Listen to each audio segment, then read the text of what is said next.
Hi അസ്സലാമു അലൈക്കും welcome back. ഇന്ന് നമ്മുടെ റെസിപ്പി പുഡിങ് കഴിക്കാൻ ഇഷ്ടമുള്ളവർക്ക് ഒരുപാട് ഇഷ്ടപ്പെടുന്ന നല്ല ടേസ്റ്റി ആയിട്ടുള്ള ഇളനീർ പുഡിങ്ങിൻ്റെ റെസിപ്പിയാണ്. പാർട്ടിയിലൊക്കെ വളരെ കുറഞ്ഞ ചേരുവയിൽ ഈസി ആയിട്ട് ഉണ്ടാക്കിയെടുക്കാൻ പറ്റിയിട്ടുള്ള വയലിട്ടാൽ അലിഞ്ഞു പോകുന്ന അത്രയും സോഫ്റ്റ് ആയിട്ടുള്ള ഈ ഒരു പുഡിങ് എങ്ങനെ ഉണ്ടാക്കിയെടുക്കാൻ നോക്കാം. അതിന് മുന്നായിട്ട് ചാനൽ ആദ്യം നിങ്ങൾ കാണുന്നുണ്ടെങ്കിൽ നിങ്ങൾക്ക് ഇഷ്ടമായിരുന്നുണ്ടെങ്കിൽ പ്ലീസ് ഒന്ന് സബ്സ്ക്രൈബ് ചെയ്ത് സപ്പോർട്ട് ചെയ്യണേ. അപ്പോൾ ആദ്യം തന്നെ ഇതിലേക്ക് വേണ്ടിയിട്ടുള്ള ചൈന ഗ്രാസ് ഒന്ന് മെൽറ്റ് ചെയ്തിട്ട് എടുക്കുക. അതിനായിട്ട് ഇതുപോലത്തെ ഒരു പാത്രം എടുത്തിട്ടുണ്ട്. ഇതിലേക്ക് ഒരു കപ്പ് ഇളനീരിൻ്റെ വെള്ളം ചേർത്ത് കൊടുക്കാം. 250 ml കപ്പിലാണ് എടുത്തിട്ടുള്ളത്. മെഷറിംഗ് കപ്പ് അല്ലെങ്കിൽ സാധാരണ ഗ്ലാസ്സിലൊന്ന് അളന്നിട്ട് എടുത്താലും മതിയാകും. ഇതിലേക്ക് ഇതുപോലത്തെ 10 ഗ്രാമിൻ്റെ ചൈന ഗ്രാസ് ഫുള്ളായിട്ട് ഇതിലേക്ക് അങ്ങ് ചേർത്ത് കൊടുക്കാം. ഈ ഒരു ഇളനീർ വെള്ളത്തിൽ ഒരു 10-15 മിനിറ്റ് നിന്ന് സോക്ക് ചെയ്യാനായിട്ട് വെക്കാം. പെട്ടെന്ന് മെൽറ്റായിട്ട് കിട്ടാൻ വേണ്ടിയിട്ടാണ് ഇങ്ങനെ കുതിർത്തിയെടുക്കുന്നത്. ഇതൊരു സൈഡിലേക്ക് അങ്ങ് മാറ്റി വെക്കാം. ഇതവിടെ ഇരിക്കട്ടെ. ഇനി ഇതിലേക്ക് ഒരു വലിയ ഇളനീരിൻ്റെ കാമ്പ് മൊത്തത്തിൽ ഇവിടെ എടുത്തിട്ടുണ്ട്. നിങ്ങൾ ചെറുതാണ് എടുക്കണമെന്നുണ്ടെങ്കിൽ 2 ഇളനീർ വരെ എടുക്കാം കേട്ടോ. പിന്നെ ഇതുപോലത്തെ കുറച്ച് കട്ടിയുള്ള കാമ്പാണ് എടുത്തിട്ടുള്ളത്. നിങ്ങൾ തീരെ തിന്നായിട്ടുള്ള എടുക്കണേക്കാട് നല്ല ടേസ്റ്റ് ഉണ്ടാവുക. ഇതുപോലെ കുറച്ചും കൂടെ തിക്നെസ് ഉള്ളതാണ്. ഒത്തിരി അങ്ങ് തിക്കായിട്ട് പോകരുത്. ഇത് മൊത്തത്തിൽ മിക്സിൻ്റെ ജാറിലേക്ക് അങ്ങ് ചേർത്ത് കൊടുക്കാം. ഇതൊന്ന് അടിച്ചെടുക്കാൻ ആവശ്യമായിട്ടുള്ള പാലും കൂടെ ചേർത്ത് കൊടുക്കാം. ഒരു 1/4 കപ്പ് പാലെടുത്തിട്ടുണ്ട്. അത് ഫുള്ളായിട്ട് ഇതിലേക്ക് ചേർത്തിട്ട് നല്ല സ്മൂത്തായിട്ടൊന്ന് അടിച്ചെടുക്കാം. ഈ ഒരു രീതിയിൽ നല്ല സ്മൂത്തായിട്ട് പേസ്റ്റ് പോലെ തന്നെ അരച്ചെടുത്തിട്ടുണ്ട്. ഒട്ടും തരികളില്ലാതെ ഈ ഒരു രീതിയിൽ നന്നായിട്ട് അരച്ചെടുക്കണം. അപ്പോഴാണ് പുഡിങ് കഴിക്കുമ്പോൾ നല്ല സോഫ്റ്റും നല്ല ടേസ്റ്റും ഉണ്ടാകുള്ളൂ. ഇതൊരു സൈഡിലേക്ക് മാറ്റി വെക്കാം. ഇനി മറ്റൊരു പാത്രം എടുത്തിട്ടുണ്ട്. ഇതിലേക്ക് 250 ml കപ്പിൽ 2 കപ്പ് പാല് ചേർത്ത് കൊടുക്കാം, അഥവാ 500 ml പാല്. പിന്നെ പുഡിങ്ങിലേക്ക് പാലെടുക്കുമ്പോൾ ഫുൾ ഫാറ്റ് മിൽക്ക് എടുക്കുക. ഒട്ടും വെള്ളം ചേർക്കാതെ വേണം എടുക്കാനായിട്ട്. എന്നാലേ പുഡിങ് കഴിക്കുമ്പോൾ നല്ല ടേസ്റ്റ് ഉണ്ടാകുള്ളൂ. കൂടെ തന്നെ ഇതിലേക്ക് ഒരു 1/2 കപ്പ് മിൽക്ക് മെയ്ഡും കൂടെ ചേർത്ത് കൊടുക്കാം. നിങ്ങൾക്ക് മിൽക്ക് മെയ്ഡ് ഇല്ലാന്നുണ്ടെങ്കിൽ പഞ്ചസാര ചേർത്ത് കൊടുക്കുക. ഒന്നും കൂടെ ടേസ്റ്റ് മിൽക്ക് മെയ്ഡ് എടുക്കുമ്പോഴാണ്.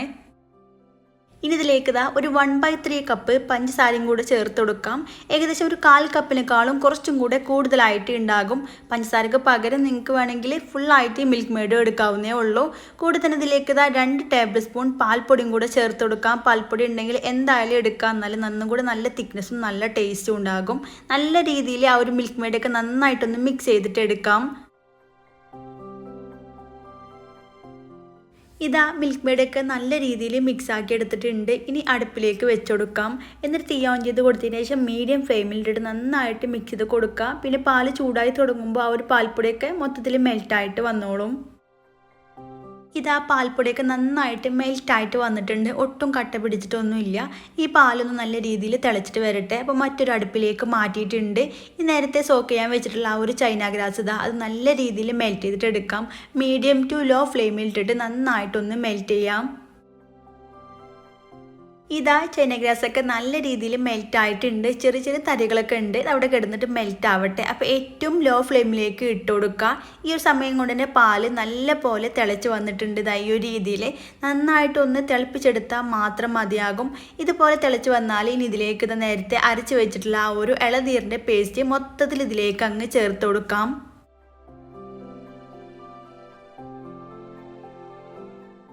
ഇനി എല്ലാം കൂടെ നല്ല രീതിയിൽ ഒന്ന് മിക്സ് ചെയ്ത് യോജിപ്പിച്ചെടുക്കാം. ഒട്ടും കട്ടയൊന്നും ഇല്ലാതെ മിക്സ് ചെയ്തിട്ട് എടുക്കുക. അപ്പോൾ പെട്ടെന്ന് മിക്സ് ആവാൻ വേണ്ടിയിട്ട് ഞാനിതാ ഇതുപോലത്തെ ഒരു വിസ്ക് വെച്ചിട്ടാണ് മിക്സ് ചെയ്ത് കൊടുക്കുന്നത്. അപ്പോൾ പെട്ടെന്ന് മിക്സ് ആയിട്ട് കിട്ടും.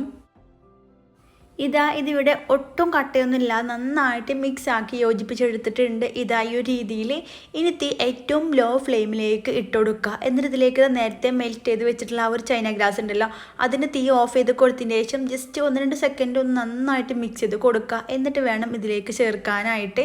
എന്നിട്ട് കൈവെക്കാതെ നന്നായിട്ട് മിക്സ് ചെയ്ത് യോജിപ്പിച്ചെടുക്കാം. ഇനി ഇത് തിളപ്പിച്ചെടുക്കേണ്ട ആവശ്യമൊന്നുമില്ല. ജസ്റ്റ് രണ്ടും കൂടി നന്നായിട്ടൊന്ന് മിക്സ് ചെയ്ത് യോജിപ്പിച്ച് വന്നാൽ മാത്രം മതിയാകും. ഇവിടെ റെഡി ആയിട്ടുണ്ട്. രണ്ടും കൂടി നന്നായിട്ട് മിക്സ് ചെയ്ത് യോജിപ്പിച്ചെടുത്തിട്ടുണ്ട്. ഇത്രയും മതി. ഇനി തീ ഓഫ് ചെയ്ത് കൊടുക്കാം. ഇനി ഇത് സെറ്റ് ചെയ്യാനായിട്ട് വെക്കാം. അതിനായിട്ട് ഞാനിതാ ഇതുപോലത്തെ സ്റ്റീലിൻ്റെ പ്ലേറ്റ് ആണ് എടുത്തിട്ടുള്ളത്. നിങ്ങളെ കയ്യിൽ ഏത് ട്രേ ആണുള്ളത് അതെടുത്താൽ മതിയാകും, ഏതായിരുന്നാലും പ്രശ്നമൊന്നുമില്ല. പിന്നെ ഇതുപോലത്തെ പരന്നിട്ടുള്ള കുറച്ച് ട്രേ ഒക്കെ എടുക്കുകയാണെന്നുണ്ടെങ്കിൽ കുറച്ചും കൂടെ തിന്നായിട്ടാവും കിട്ടുക. പുഡിങ് കുറച്ച് അധികം പേർക്ക് സെർവ് ചെയ്യാൻ വേണ്ടി പറ്റും. ഇനി ഇതൊന്നും ഒട്ടിപ്പിടിക്കാതിരിക്കാൻ വേണ്ടി ഇതിലേക്ക് ഇതാ കുറച്ച് നെയ്യോ അല്ലെങ്കിൽ ബട്ടറോ ഒന്ന് സ്പ്രെഡ് ചെയ്ത് കൊടുക്കാം. സ്റ്റീലിൻ്റെ പ്ലേറ്റ് എടുത്തുകൊണ്ടാണ് ഇങ്ങനെ ചെയ്യുന്നത്.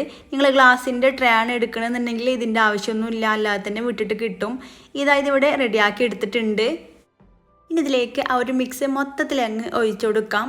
പിന്നെ നിങ്ങൾക്ക് വേണമെങ്കിലും ഒന്ന് അരിച്ചിട്ട് ഒഴിച്ചു കൊടുക്കാം കേട്ടോ. പക്ഷെ ഞാൻ ഒട്ടും തരികളൊന്നും ഇല്ല, അപ്പോൾ ഇതിലേക്ക് അരിക്കാതെ തന്നെയാണ് ഒഴിച്ചു കൊടുക്കുന്നത്. പിന്നെ ഈ ഒരു ട്രേയിലേക്ക് മൊത്തത്തിൽ ഇതിലേക്ക് ഞാൻ ഒഴിച്ചു കൊടുത്തിട്ടില്ല, ബാക്കി കുറച്ച് ബാലൻസ് വന്നിട്ടുണ്ട്. അത് മറ്റൊരു ട്രേയിലേക്കും കൂടെ സെറ്റ് ചെയ്ത് വെക്കുന്നുണ്ട്. ഇനി ചെറുതായിട്ടൊന്ന് സെറ്റായി തുടങ്ങുമ്പോൾ ഇതിലേക്ക് ഗാർണിഷിന് വേണ്ടിയിട്ട് കുറച്ച് നീളത്തിൽ അരിഞ്ഞിട്ടുള്ള ബദാമും പിന്നെ കുറച്ച് ഇളനീരിൻ്റെ ചെറിയ ചെറിയ പീസും കൂടെ എടുത്തിട്ടുണ്ട്. ചെറുതായിട്ടൊന്ന് സെറ്റായി തുടങ്ങുമ്പോൾ വേണം ഇത് ഇട്ട് കൊടുക്കാനായിട്ട്, ഇല്ലാന്നുണ്ടെങ്കിൽ ഫുള്ളായിട്ട് അടിയിലേക്ക് പോകും. പിന്നെ ഫുള്ളായിട്ട് സെറ്റാവാനായിട്ട് നിന്നാൽ ഇത് പിന്നെ അയിമെന്ന് ഇങ്ങനെ കട്ട് ചെയ്ത് കൊടുക്കുമ്പോൾ ഈ ഒരു ഡെക്കറേഷനൊക്കെ അയിമെന്ന് ഇങ്ങനെ വിട്ടിട്ട് വരും കേട്ടോ. അപ്പോൾ ചെറുതായിട്ടൊന്ന് ചൂട് തണിഞ്ഞതിന് ശേഷം ഇതുപോലെ ഡെക്കറേറ്റ് ചെയ്തിട്ട് എടുക്കാം. പിന്നെ ഇഷ്ടമുള്ള രീതിയിൽ ചെയ്യാം കേട്ടോ. നിങ്ങൾക്ക് നിങ്ങളുടെ കയ്യിൽ എന്താണ് ഉള്ളത് അത് വെച്ചിട്ട് ചെയ്തിട്ട് എടുക്കാം. ഇതാ ഈ രീതിയിൽ മൊത്തത്തിൽ ചെയ്തെടുത്തിട്ടുണ്ട്.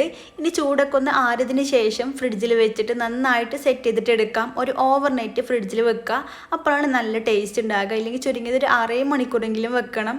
ഇതാ ബാക്കിയുള്ളത് ഇതുപോലത്തെ ചെറിയൊരു ട്രേയിലേക്കും കൂടെ മാറ്റിയിട്ടുണ്ട്. ഇനി ഇത് ഫ്രിഡ്ജിലേക്ക് വെക്കാം.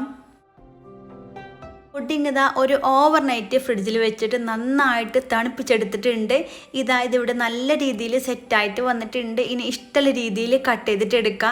നിങ്ങൾ ഇതുപോലത്തെ പരന്നിട്ടുള്ള ട്രേയിലെല്ലാം സെറ്റ് ചെയ്യാൻ വെക്കണേ കുറച്ച് കട്ടിയുള്ള ട്രേയിലാണ് ചെയ്യണമെന്നുണ്ടെങ്കിൽ ചൈന ഗ്രാസിൻ്റെ അളവ് ഒന്ന് കൂട്ടിയെടുക്കുക കേട്ടോ. അപ്പോൾ കുറച്ചും കൂടി നല്ല കട്ടിയുള്ള പുഡിങ്ങാവും ഉണ്ടാവുക. അപ്പോൾ ചൈന ഗ്രാസ് 3-4 ഗ്രാം ഒന്നും കൂടെ കൂട്ടിയെടുക്കുകയാണെങ്കിൽ നല്ല കട്ടിയിലുള്ള പുഡിങ്ങാവും കിട്ടുക. ഇനി ഇതുപോലത്തെ സോഫ്റ്റ് ആയിട്ടുള്ള പുഡിങ് മതി എന്നുണ്ടെങ്കിൽ ഈ ഒരു അളവിൽ മാത്രം ചെയ്തിട്ട് എടുക്കുക. ഇതാ ഒരു പീസ് കട്ടാക്കി എടുത്തിട്ടുണ്ട്. നല്ല സോഫ്റ്റ് ആയിട്ടുള്ള അടിപൊളി ടേസ്റ്റുള്ള പുഡിങ്ങാണിത്. ഈ ഒരു രീതിയിൽ ഇളനീർ പുഡിങ് ചെയ്ത് നോക്കാത്തവർ ഇതുപോലെ ഒന്ന് ഉണ്ടാക്കി നോക്കുക. നല്ല അടിപൊളി ടേസ്റ്റാണ്, ഉറപ്പായിട്ടും നിങ്ങൾക്ക് ഇഷ്ടമാകും. അപ്പോൾ പാർട്ടിയിലൊക്കെ ഉണ്ടാക്കിയെടുക്കാൻ പറ്റിയിട്ടുള്ള നല്ല കിടിലൻ പുഡിങ്ങാണിത്. എല്ലാവരും ഉണ്ടാക്കി നോക്കുക, നിങ്ങൾക്ക് ഉറപ്പായിട്ടും ഇഷ്ടമാകും. വീഡിയോ ഇഷ്ടമായാൽ ലൈക്ക് ചെയ്യുക, നിങ്ങളെ ഫ്രണ്ട്സിനും ഫാമിലിക്കും ഷെയർ ചെയ്ത് കൊടുക്കുക. വീണ്ടും ഇതുപോലെ നല്ല അടിപൊളിയായിട്ടുള്ള റെസിപ്പി ആയിട്ട് കാണാം. താങ്ക്